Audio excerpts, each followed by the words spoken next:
Hey everybody, welcome to Tuesday. We're talking more about power fantasy because there was more to talk about power fantasy based on the comments from yesterday. I'm gonna let you guys in on one of my sort of fantasies for what I do. I know there are some people who watch my videos who don't like me very much or won't admit that I have some solid points. But I do see them. I see a phrase of mine or, an approach of mine. Or I see them softening in places and they don't give me any credit. But the influence is had, and that's fine by me.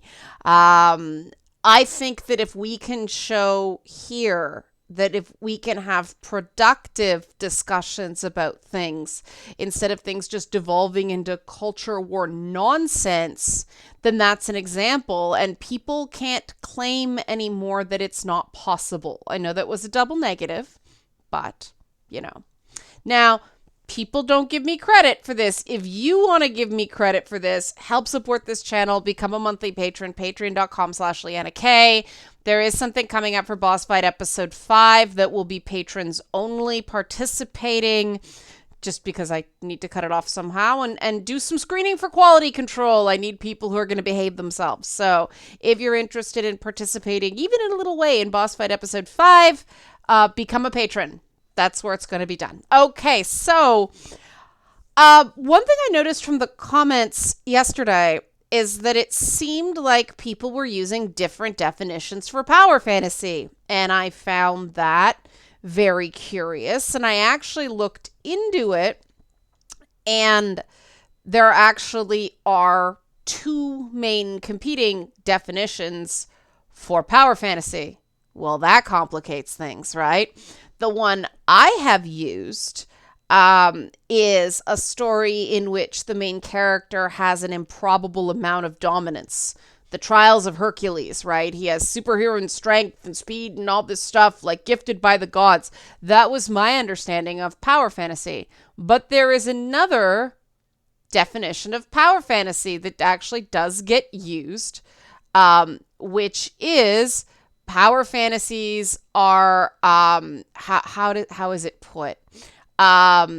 Wish fulfillment for someone who feels powerless. That is another definition of power fantasy. So under the one definition of a character with an improbable amount of dominance, Spider-Man, for instance, wouldn't qualify, right? Spider-Man gets colds. He's constantly getting the crap kicked out of him. He has to work a regular job. He has real life problems. He doesn't have an improbable amount of dominance. A wish fulfillment fantasy for someone who feels powerless, however, with the angle of, Peter Parker getting superpowers, doing cool things, and getting the girl, even though he's still a science dork. Well, that applies to that definition of power fantasy. And so we have a problem, because how do we talk about something if we don't have an agreed upon definition? Because there's also a difference between power fantasy and escapism. Escapism is not necessarily power fantasy, right? Like, you can escape into a world where everything's really pretty and there's like super pretty dresses and cool hair and, centaurs and, furries are an example of that. It's an escape into a gentler world, not necessarily a more powerful world. I still maintain, some people disagreed. They said there's no difference between a courage fantasy and a power fantasy. I don't agree, because the David and Goliath trope in fiction is very different from the, imbued with power by the gods kind of Hercules type trope. They're different types of stories. If we want to stay biblical, you've got, Samson and Delilah. Samson's all super powerful until he got his hair cut.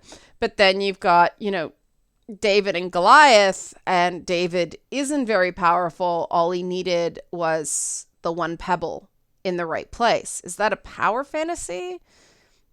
It's certainly not the Doom Marine punching a hole in Mars, right? That's what I love about Doom.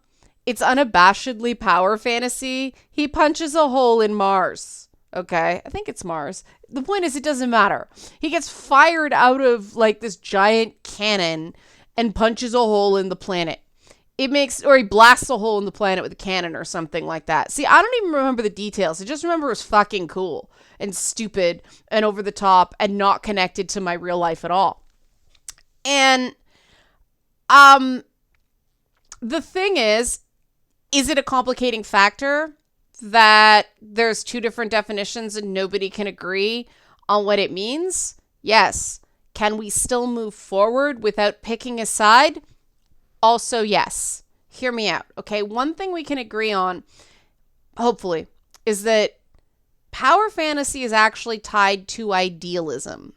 Hope. The idea that you will someday be able to stand up to the tormentors in your own life, or someone else will do it for you. The idea of a Superman or a Captain America, or, somebody who is super strong, is the fight for the little guy angle that, those characters inhabit. If drilling down on that wish fulfillment angle, which you can almost say that the improbable amount of dominance wish fulfillment is a subcategory of wish fulfillment, because it's not the same if some big beefy guy just shows up and punches the proxy for the type of people you don't like.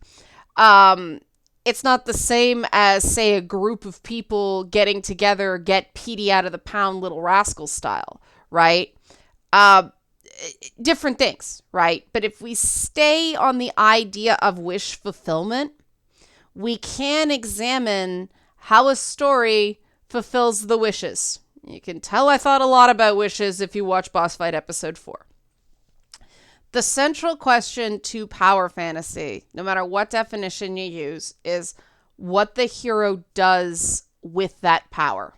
Now, another thing I realized, and I should have caught this, and I should have made the caveat stronger, in this day and age, a lot of people equate not good with does not deserve to exist. And that's not how I use not good. There are lots of things that I know are incredibly crappy. I also enjoy the hell out of them. Sometimes crappy TV, a crappy movie, sometimes things can be good at being bad. Sometimes things are just bad. I maintain good and bad are somewhat subjective concepts. If you watch Boss Fight episode 4, you know that in terms of critics, critics tend to gatekeep gatekeep things based on what has been previously deemed prestigious, not based on any inherent, beauty or standard of execution or anything like that. So I don't believe that good means deserve to exist and bad means deserve to exist. How I see it is, if you've got a bunch of people who are very, very similar seeing something as good and everybody else thinks it's goddamn awful, that's a different thing. That's a different reaction than seeing sort of a more diverse pool of people finding something beneficial in it, right? Disney has a formula now where they have the dad character, the mom character, the kid character, the boy character, the girl character. There's something for everybody in Disney films. Now, that has led to Disney feature animation becoming profoundly formulaic. And yet, They manage to produce films with female leads that boys also enjoy. They're doing something right, right? When you get into power fantasy, there's an added challenge because people probably think identity politics when you think about, people who are same, people who are different. But even if you look at, WSCM, right? I did that wrong. I just did MC. Oh my God. WSCM. Get my own thing right, Leanna. Jeez, I need Princess Sparkle Pony. But so even among white, straight, cisgendered men, shocker, all white, straight, cisgendered men don't want the same thing, right? Some guy's secret wish might be to be a stay-at-home dad, but people don't see 3 men and a baby as power fantasy, right? There are certain normatives in what is identified as a power fantasy that I think deserve to be challenged, which is one of the reasons I want to talk about this. And one of the reasons my ears went ding, ding, ding when people said a courage fantasy and a power fantasy were the same thing. Okay, interesting.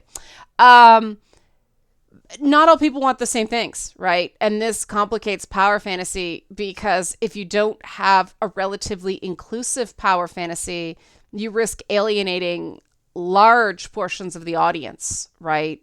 I mean, so much action hero comic booky stuff pre-Me Too doesn't hold up so well now because they didn't appropriately contextualize the womanizing. They just sort of assumed all guys everywhere are like creepy dudes in Hollywood and just want meaningless sex with random hot women, as if men can even agree about what hot means.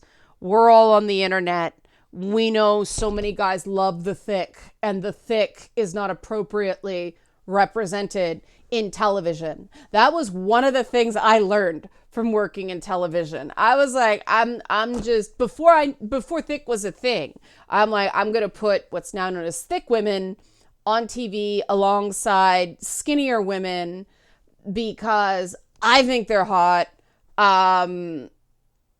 If I think they're hot, there are probably people out there who think they're hot too, even though nobody's doing it. Science. Turns out I was right. And Hollywood echo chambers get very, very bad that way. Until somebody does it. Thank you, hip hop music.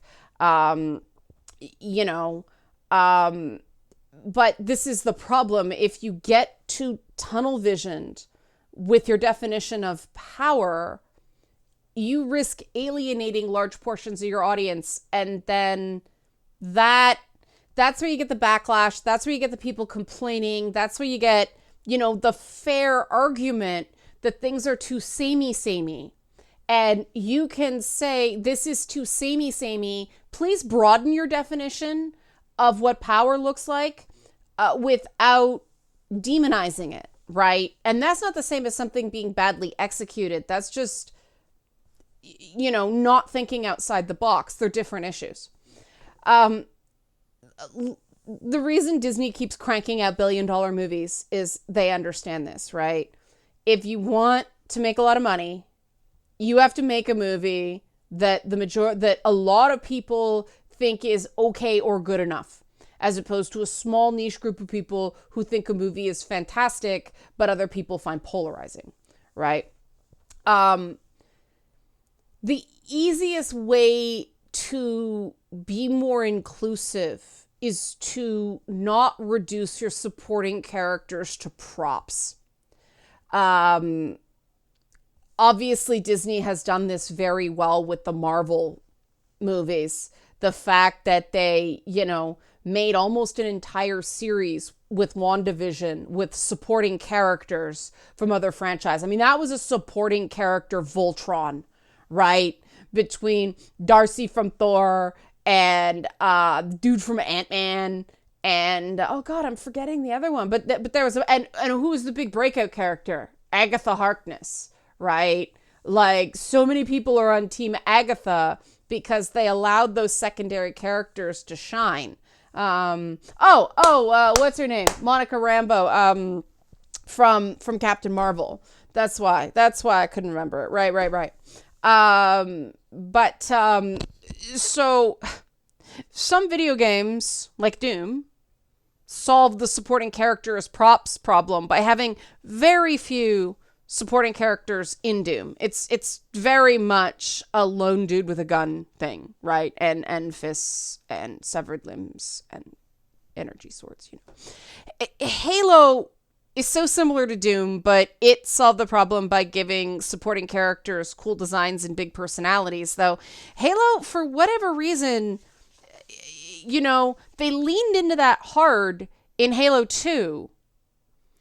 And then, for some odd reason, I don't know why, they backed away from it. And maybe because Bungie was just sick of Microsoft shit. But they had it, and then they lost it with the cool, fun secondary characters, right? Like Arbiter's like one of my favorite Halo characters. Arbiter greater than Master Chief in my mind. I have an Arbiter figure back there because I love Arbiter. Because he actually has an arc. But Arbiter's like a fallen hero, right? He's a different thing. And you get that fallen hero with your power fantasy Master Chief dude. You got magic.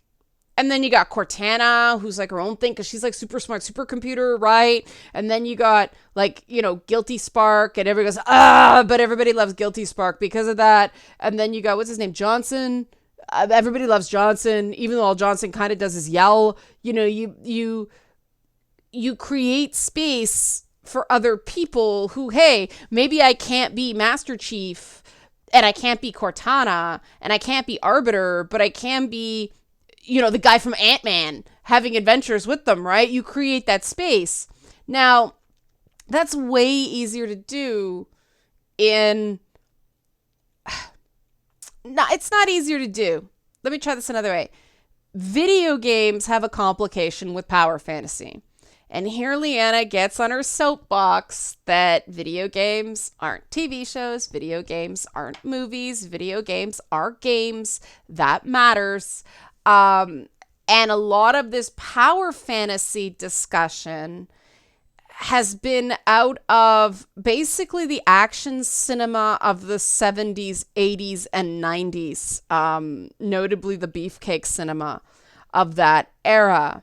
Video games aren't films. Video games aren't TV shows. Video games are games. And what do video games have that these other things don't have? Difficulty, right? Difficulty really complicates power fantasy, right? It's a very different experience playing Halo on normal, which is most games easy mode, and playing, the Valkyrie fights in God of War, which are pretty tough, or Dark Souls. I mean, he's a big, strong character with a weapon, but you would not call Dark Souls a power fantasy, right? And so two people can have two completely different experiences with one game based on the difficulty setting you're playing on.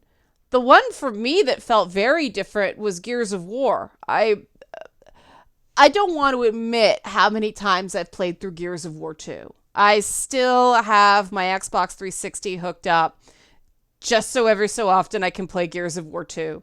I love Gears of War 2. I will not argue that Gears of War 2 is one of the most brilliant video games ever made, but it is one of my absolute favorite video games ever made. And of course, over the years, I still think it's pretty brilliant, by the way, but I won't die on that hill.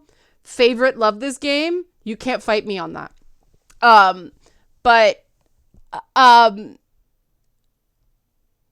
Playing that game on normal and playing that game on, I forget, like hardcore, there's, I think, one other difficulty above that, but very different experience, right? Because the fact they don't wear helmets becomes relevant, and every fucking sniper is insta-kill, reload. You're like, oh my God. So somebody like me who never plays on easy mode, and somebody who plays on easy mode, like, I'm sorry, if you play on easy mode as a game critic, you can't talk about power fantasy because you're not playing even the default experience in a game. And difficulty in a game very much affects how power fantasy something feels, right? And this is the core of, to me, good power fantasy versus bad power fantasy. We can use less reductive language and say conscious power fantasy versus lazily constructed power fantasy. In a video game, power fantasies have to be extremely conscious, or you end up with unintended gameplay consequences. You end up with a bunch of dissonance. That's not an issue in TV or film. So that's one thing. But even with anything, even just within your narrative, conscious power fantasy, you're gonna get a much more inclusive experience because you're bringing everybody along for the ride instead of just going, this guy good, everybody else smash. And I mean, okay, on Planet Hulk, that was the whole point, right? And Hulk wasn't even good. Planet Hulk, the whole point was to give Hulk a planet to go Hulk smash. Hence Planet Hulk. Conscious, right? A lot of then you get into certain things where people dismiss video games as some sort of power fantasy, and they're not power fantasy at all.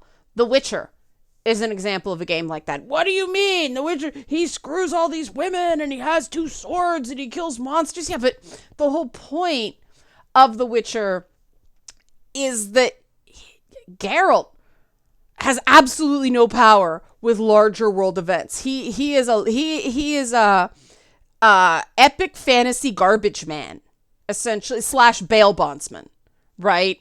You don't think of a story about a garbage man or a bail bondsman as being power fantasy, right? That's something that's very different about The Witcher. And why, I mean, Assassin of Kings, he gets pulled in. He's not the titular Assassin of Kings. He's pulled into that, and you start wondering whether Geralt not having power is something of a choice, because he could be like, what's his name? Big beefy Witcher guy who was the Assassin of Kings.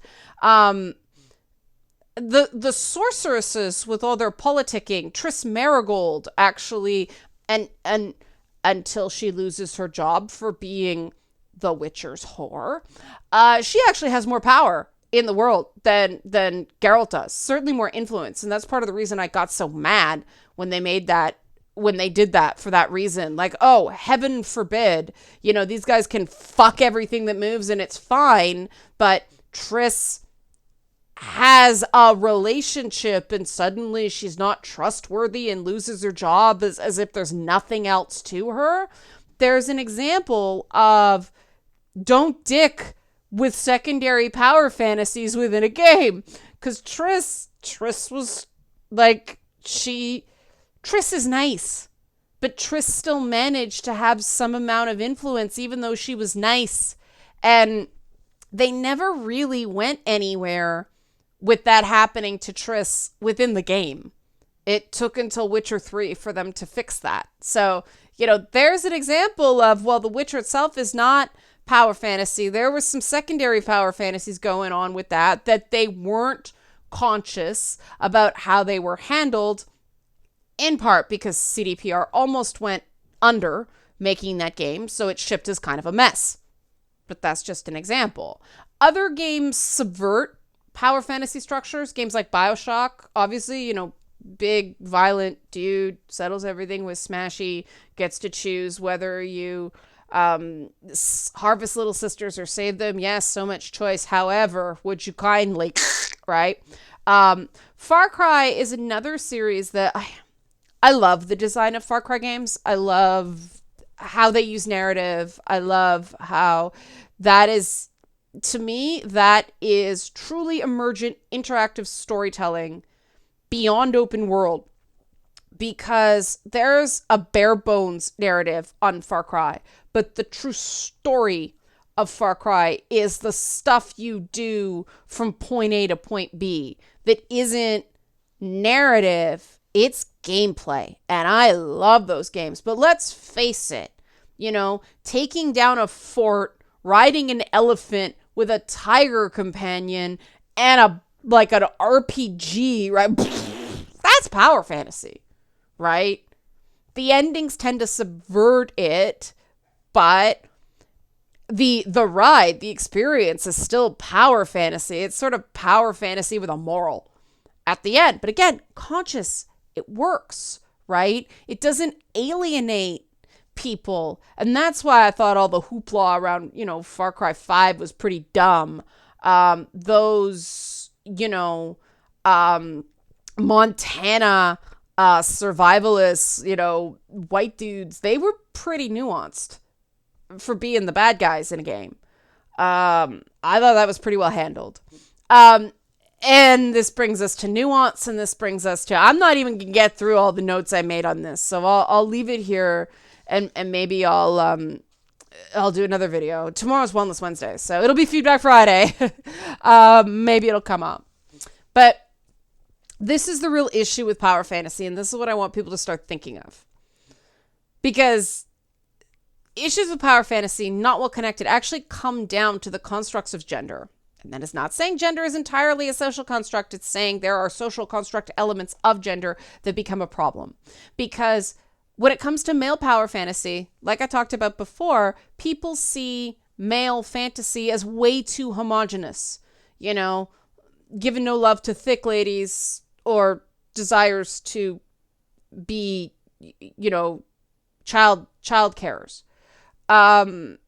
The concept of masculine power and what we see as acceptable masculine power is just too reductive. I think the show The Rookie, I find really refreshing there, because Nathan Fillion's character, Nolan, his thing is not, he's an older guy, so he doesn't have the physicality, but he's really good at talking to people and using that as a superpower. I found it's very refreshing for a cop show. And it's certainly surviving the whole Black Lives Matter thing better than other shows because of that. They've been able to pivot better. Then on the female side, in terms of power fantasy, some people claim female power fantasy doesn't exist. Some people claim it's a whole bunch of stuff that's too narrow. Female power fantasy is so conflicted that very few people can actually enjoy it. We've made the idea of desirability for women so dirty that it's very hard for it to feel good. Because, that big part of male power, a big part of power fantasy is not that you can beat stuff over the head with sticks or blast things away with guns. It's that you're seen as a good guy for doing it, right? Or at least a powerful guy that people don't mess with.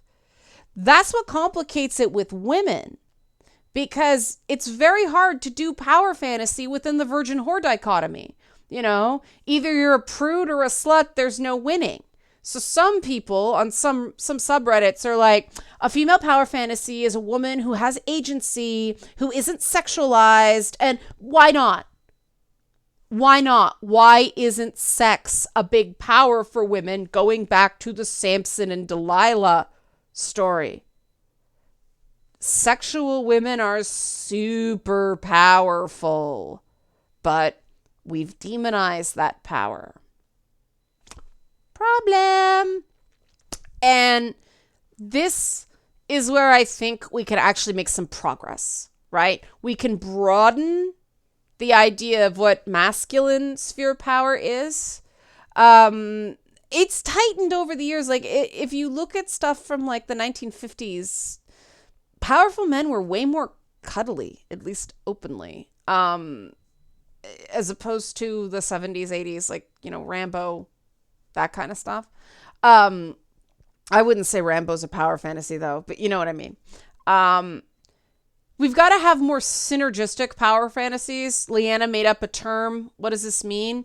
A balance in media so that multiple power fantasies can exist without one being at the expense of another real life group. So you can still have good guys and bad guys. Cool, right? But you don't have to make women props in male power fantasy across the board. You can have some women who are just sort of that, but then you have another woman who's not impressed. Don't make it seem like women are universally attracted to this one dude with muscles. And for God's sakes, I would prefer Thor pull up his pants. See, there's an example. Some women love that. I'm like, he is a Norse god. Why is he wearing lowriders? It just, you know what I mean? Didn't appeal to me, but give me something else in the same movie that does, and I'm fine. Same thing. Have a powerful female character. Have powerful characters of different races that are powerful in different ways. And I guarantee you a lot of this complaining about power fantasy will end up in the background because sane people don't have a problem with stuff they don't like as long as there's something they do like. Unless the stuff that they don't like is so egregious and so overrides everything else. Like, in my case, me no likey, Tris Marigold getting fired for being a whore and not getting a win at the end of the game. What the fuck? And it can be something that simple. And that's the difference in somebody going, no, it's fine, it's Doom Marine blowing a hole in Mars, as stupid as that is, or it being something that people are like, this isn't fun for me. And that a power fantasy fails if it's not fun for the person who's looking to the power fantasy to feel...